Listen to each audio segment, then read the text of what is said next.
For this experiment, you will need a cake pan and an old vase from your mom's kitchen cupboard.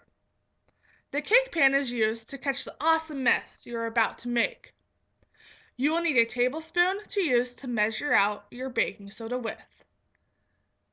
Put about 4 tablespoons of baking soda in your vase.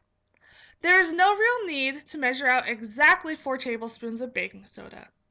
Heaping your tablespoons will actually help make your explosion bigger and better. Oh, and don't forget to make sure you're using baking soda and not baking powder. Next, pick your favorite color of food coloring. I chose green and put about 6 to 8 drops in my vase.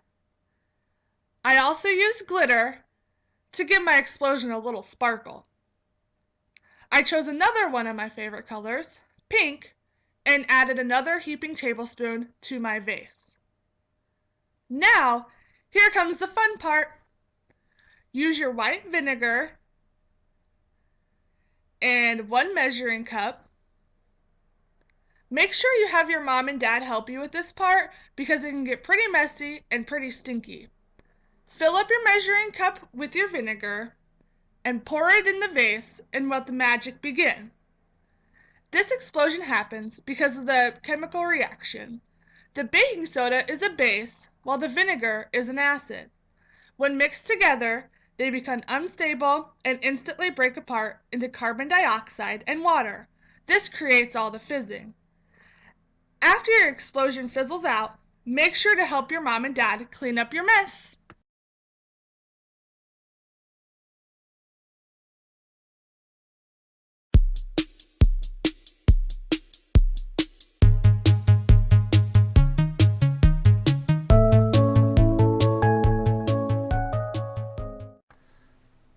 For this experiment, you will need to place your mason jar on a flat surface, like your kitchen table or your counter.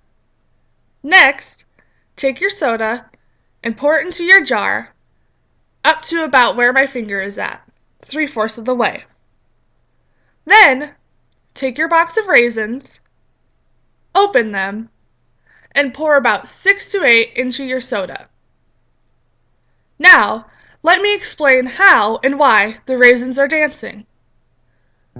The raisins are more dense than the soda, so at first they sink to the bottom of the jar. The soda releases the carbon dioxide bubbles.